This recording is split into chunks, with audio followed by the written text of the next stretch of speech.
being alone can be better for your soul than any relationship. I know that might sound a bit extreme, even uncomfortable, especially if you grew up believing that love is salvation, that loneliness is failure, and that healing comes from someone else. But Carl Jung knew some wounds can only be healed in silence. Some strengths only emerge when no one is watching, and some versions of you only awaken when you stop chasing company at any cost. In this video, you're going to understand why living alone consciously can be the key to your deepest transformation. And when it's over, you won't be begging for connection anymore. You'll become it. So stay with me until the end, because I'm going to show you how to turn your solitude into a place of power, even if it still hurts right now. And if you're not subscribed to the channel yet, now's the time. Here we talk about consciousness, transformation, and real psychology. The way life really happens. No filters, no cliches. From early on, we're shaped to believe that being alone is a sign of failure. A quiet, introspective child is seen as a problem. A single adult as someone incomplete. Silence around us is quickly filled with distractions, noise, voices. Also, no one has to face what happens when the outside world goes quiet. Carl Jung said that for a human being to become whole, they must dive within. But our culture taught us the opposite. We've been programmed to seek identity in the eyes of others, to build a persona, that social mask that pleases, adapts, and avoids rejection, as if it were our true self. Over time, we confuse connection with dependency. And the more we reinforce that pattern, the more dangerous it feels to be alone. But what really hurts isn't the present. The pain that surfaces in solitude comes from the past. Old emotional imprints, unhealed rejections, misunderstood abandonments, resurface when there's no one left to perform for. It's the wounded ego that panics in the emptiness.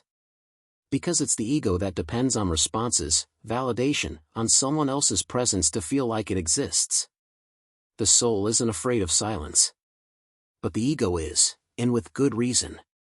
It was conditioned to survive through external acceptance. For the ego, being alone is a risk. For the soul, it's a calling. Jung knew that there are moments when retreat is necessary. Not as an escape, but as a rite of passage. When we find ourselves alone without distractions, what arises is an emptiness. It's the unconscious content that was repressed. And that's where the real work begins. Being alone is uncomfortable because it forces us to feel. And feeling when we're used to just reacting is deeply challenging. But it's in that discomfort that the individuation process begins. When you stop running from silence and start listening to it, what arises isn't weakness, it's clarity. You're not being punished for being alone. You're being invited to reconnect with yourself, and maybe for the first time without intermediaries. When this reconnection begins, it doesn't come with euphoria. It comes with silence, and often with a void that seems to promise nothing. But it's in that void that the soul starts to breathe again. Carl Jung called individuation the process of becoming who you truly are. Not what others projected onto you. Not what society expects, but what exists within you. When all the masks fall away. And that journey doesn't begin in the middle of noise. It begins when you choose to retreat. When instead of distracting yourself, you choose to look inward. Voluntary withdrawal isn't an escape. It's courage. It's you telling the unconscious, I'm ready to see what I've avoided seeing. It's when the character steps aside for the person. When the stage falls apart and you start to recognize the actor behind it all. Society trained us to associate stillness with loss, solitude with weakness. But in Jung's view, it's precisely in the pause that the self, the true center of the psyche, begins to reveal itself. And this process doesn't happen loudly. It's subtle, silent, almost imperceptible at first, but deeply transformative. When the external noise fades, you start hearing your soul for the first time. And it doesn't scream. It whispers. It reveals memories, intuitions, sensations that were buried under the weight of haste, distractions, and the need to please. It's natural that at this moment a strange feeling arises. A discomfort of not knowing exactly who you were without the routine, the roles, the relationships. But that's the very proof that the right path has begun. The true self isn't a ready-made idea. It's something that reveals itself slowly when there's inner space for it to emerge. This is the journey. Not a straight line, but a deep dive. A process where you don't add but remove. Where you don't seek something outside, but return to something essential within. And that's only possible when you consciously choose to step out of the world and into yourself. Solitude here stops being absence. It becomes presence. And such an intense presence that for the first time you begin to notice what was always within you but never had the space to emerge.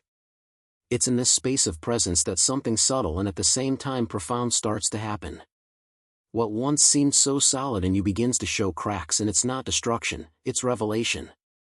In Jungian psychology, we call persona the mask we wear to be accepted in the world. It's the role we play. The nice one, the strong one, the charismatic, the fun, the efficient. The persona isn't fake, but it is limited.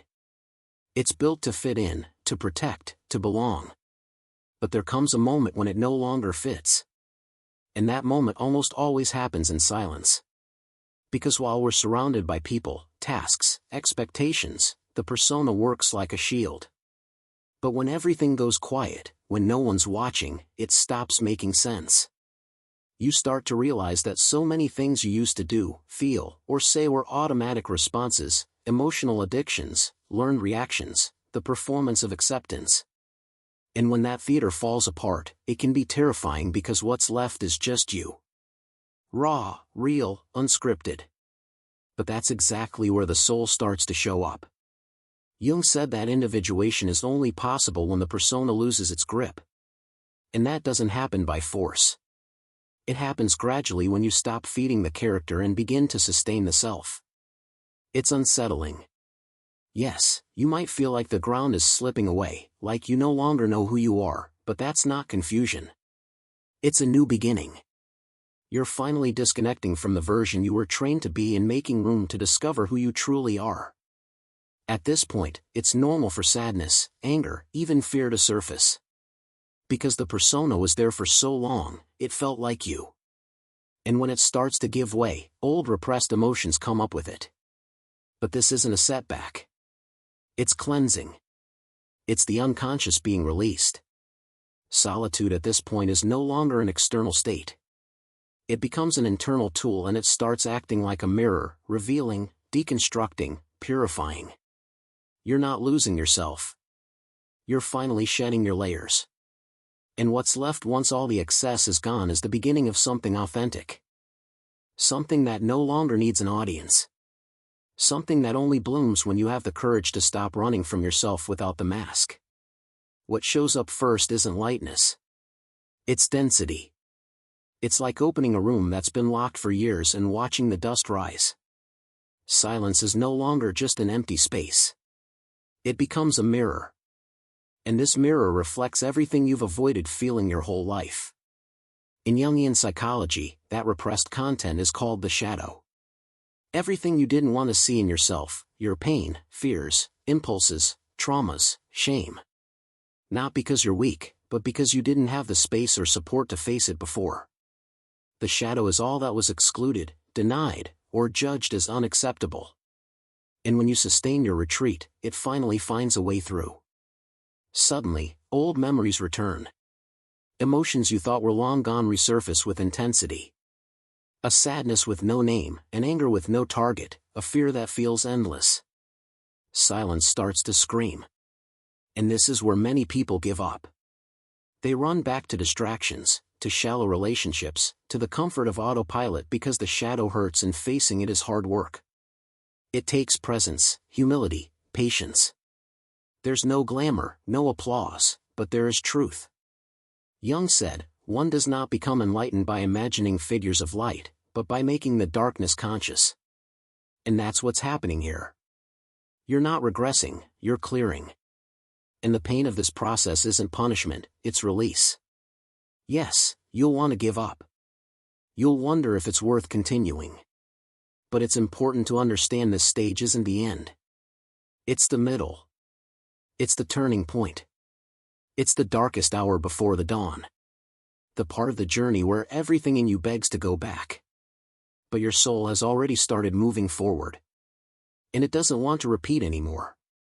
This is where many get lost, but also where some are reborn.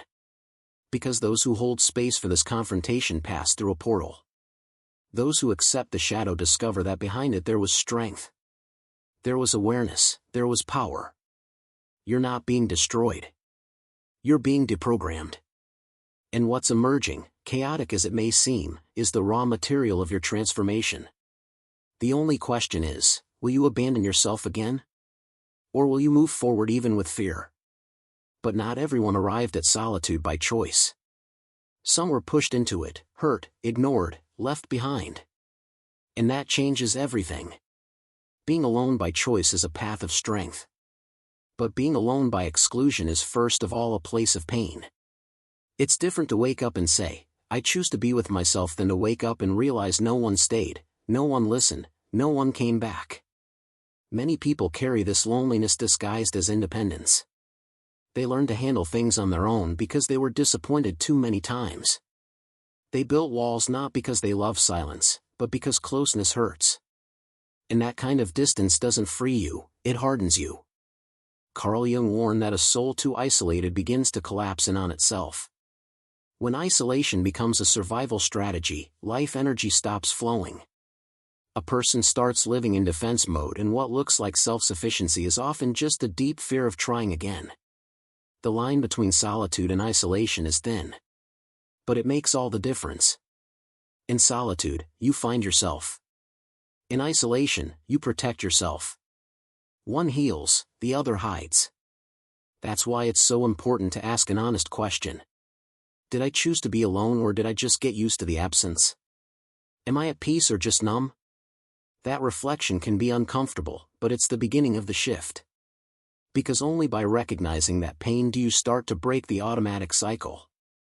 Pain that's ignored repeats itself. Unfelt pain turns into a pattern. And often the I don't need anyone hides a no one chose me. You're not broken. You just had to protect yourself. But maybe now it's time for something new. Time to let silence be a choice again, not a punishment. Time to release the weight of abandonment and walk toward yourself with presence, not with armor. True solitude heals. Forced solitude makes you sick. Recognizing that difference is an act of self-care and may be the first real step toward living in peace with who you are.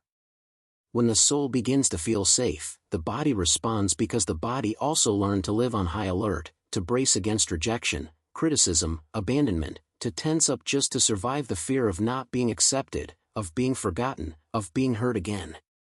For a long time, maybe you didn't even realize how much you were living in survival mode. Always expecting the worst.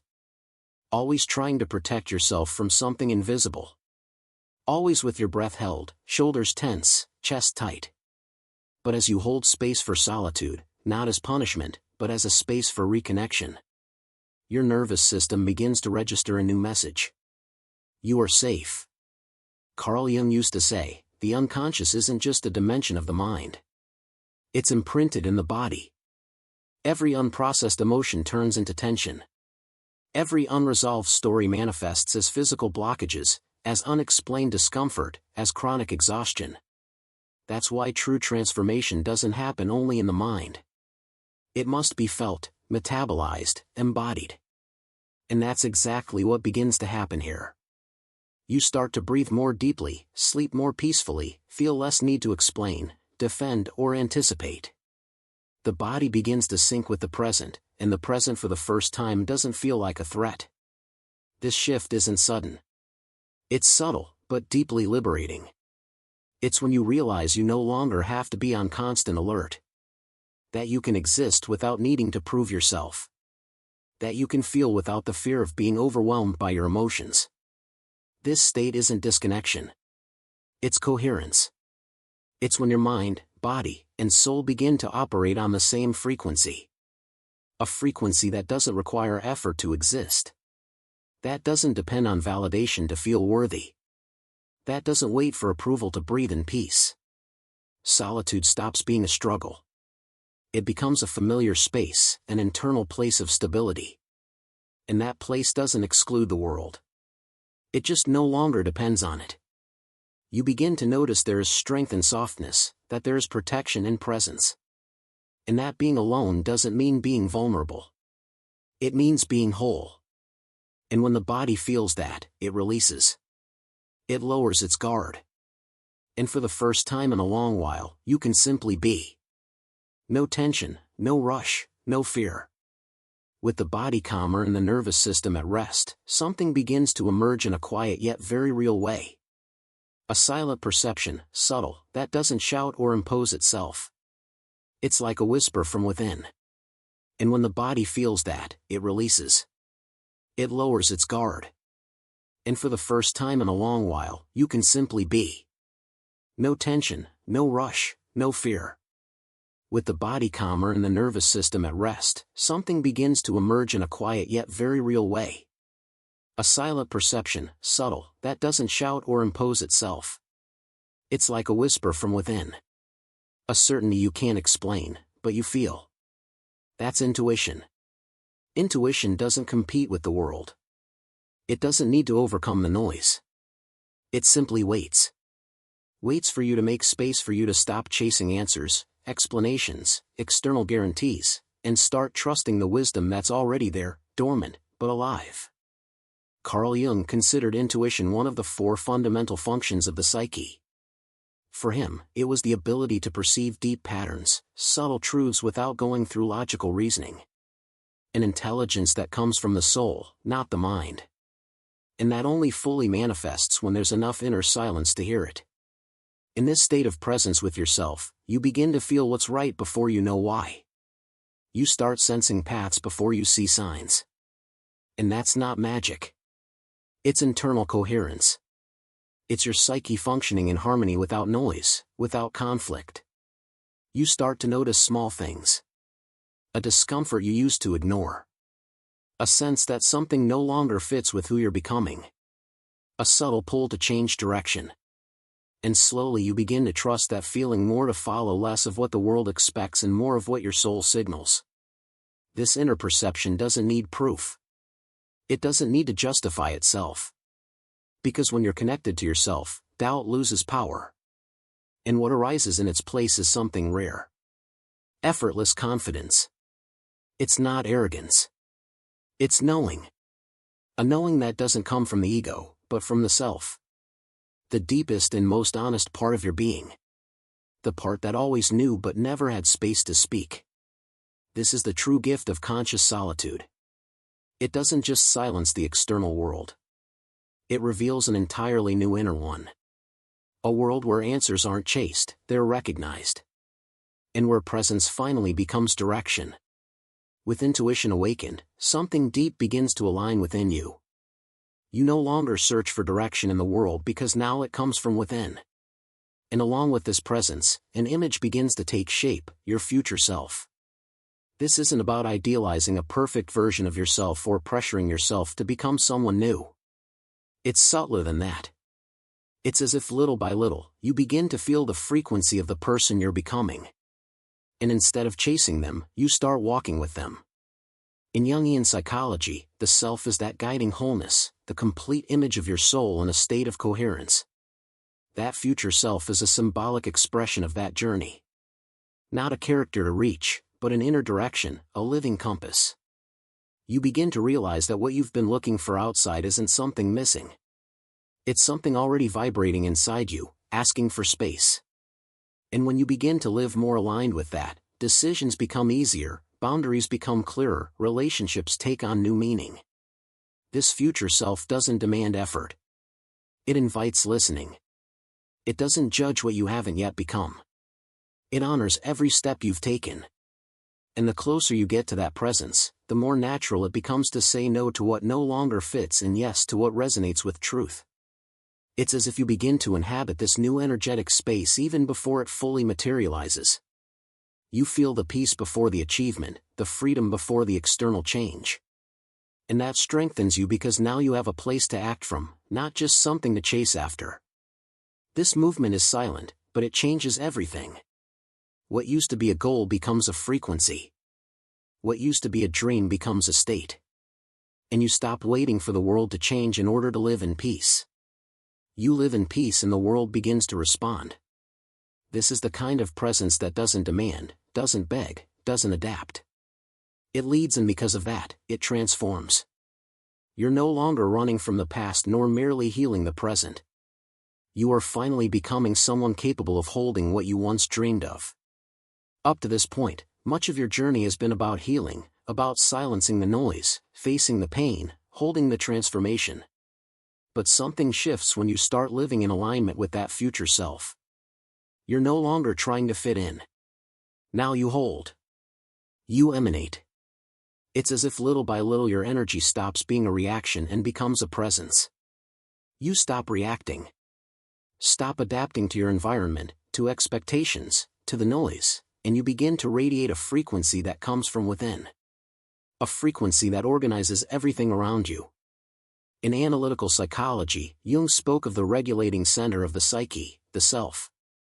When you align with it, your energy becomes coherent. You stop being ruled by lack, by the need for acceptance, by the fear of rejection. Your emotional field becomes more integrated and the world senses it. People start treating you differently. Situations that used to repeat disappear. Draining dynamics dissolve. Not because you became someone else, but because you stopped vibrating in what sustained them. You no longer need to convince anyone or prove anything. Your presence speaks for you. It says, I listened to myself. I honored myself and I won't abandon myself anymore to fit into what doesn't serve me. This state isn't about arrogance. It's about integrity. You don't impose. You stand your ground. You don't shut down, but you also don't shrink to please. And that stance is deeply magnetic. Because where there was once seeking, now there is center. You start to notice you attract experiences that reflect your new internal state. Not as a reward, but as a natural consequence of who you've become. The external world begins to mirror your inner world, and that changes everything. That's the beauty of conscious solitude. It doesn't just change you from the inside. It rearranges the field around you. And you realize in practice that you don't need to chase belonging. When you are whole, life comes to you. Now your presence doesn't beg, it radiates, and what it emits comes back. When your energy stabilizes, love changes meaning. It stops being a place where you dissolve and becomes a space where you share, because now you're no longer craving someone to complete you. You're whole enough to love without losing yourself. Conscious solitude teaches that in practice because it shows you that you can exist fully even without a romantic bond, that peace doesn't depend on someone's presence, and that true love only blooms when you're no longer trying to be saved by it. Carl Jung said, no healthy relationship can be born from dependency. For a true meeting between souls, each must first find its own center. Otherwise, what we call love becomes fusion. And fusion over time turns into a cage. You begin to clearly see the bonds you used to accept out of fear. The concessions you made just to not be left. The silences you swallowed to keep the peace. All of that now feels dissonant. Because when you're whole, your heart no longer tolerates what wounds your essence. And that doesn't mean becoming cold, distant, or unreachable. On the contrary, it means loving with more presence, more truth, more awareness. Loving because you overflow, not because you lack. Loving by choice, not for salvation. In that state, you no longer need the other to recognize you in order to know who you are. You don't shapeshift to fit into shallow affections. You offer yourself fully. And for that reason, you only stay where wholeness is mirrored. This kind of love doesn't require control, doesn't beg for return. It flows. And when it finds reciprocity, it creates something rare. A connection where two people walk side by side without one needing to shrink for the other to exist. That's what solitude prepares you for, a heart capable of holding love without losing itself to it. And when or if that love arrives, it won't find halves waiting to be completed. It'll find someone who already knows how to be whole. Someone who chose to stay with themselves before choosing any other company. Now that you recognize the value of conscious solitude, a question may arise: how do I begin to sustain this state in daily life? The answer is simple but powerful: presence. And the best way to start is by creating a space where you can reconnect with the version of yourself that already lives in peace. This exercise is a practice of active imagination, a core concept in Carl Jung's psychology. Unlike simple positive visualization, active imagination is a bridge between the conscious and the unconscious. It's a symbolic conversation with the deeper parts of your psyche. And that's why it can provoke real change in how you feel, choose, and live. The idea is to create an inner encounter with what Jung would call the self, your wholeness, your wisdom, your direction. For that, you'll dedicate a few minutes to silence, but not just any silence. A silence with intention. Here's how the exercise works. You sit in a quiet place, close your eyes, and breathe deeply until you notice your mind beginning to slow down. Then, mentally, you repeat the phrase, "I am here." This simple affirmation isn't an empty mantra. It's an anchor, a reminder that you've come back to yourself. Next, you imagine freely without forcing a version of yourself that already lives in peace. This image might be vivid or just a feeling. What matters is that it symbolizes your state of coherence, clarity, and alignment with what's true in you. Observe this version closely. How does it move? How does that version of you breathe? How do they handle life's challenges? What do they no longer carry? Then ask 2 questions in your mind. The first, what did you let go of to get there? The second, what do I still need to see? And then just listen. The answer might come as a phrase, an image, a memory, or even a silence full of meaning. Don't judge. Just receive. At the end, thank them internally and say with intention, "I see you and I walk toward you." This phrase seals the encounter. It's not about creating a fantasy. It's about making a commitment to the most conscious version of who you already are. This exercise might seem simple, but it works on a deep level. It trains your mind to access states of presence. It redirects your attention inward, and over time, it strengthens your bond with what is most whole in you.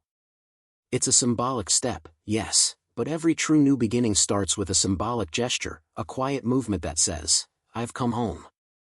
You're not empty.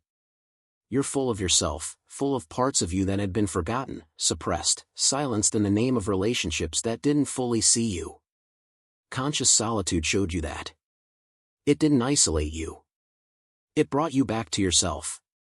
For a long time, you thought you needed someone else to feel complete. You thought the pain of being alone was a sign of failure. But now, maybe you can see that pain was just the start of the journey, the call, the starting point.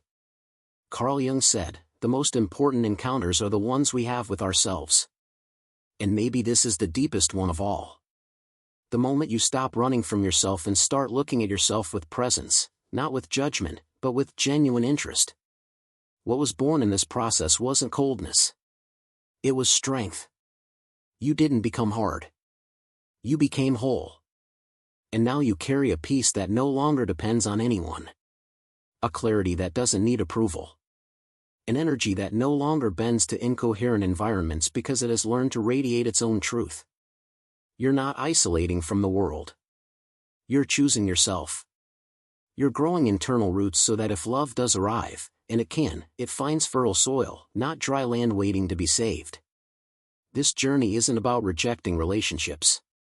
It's about preparing the space so they're no longer a hiding place, but a mirror, a reflection of your own state of wholeness.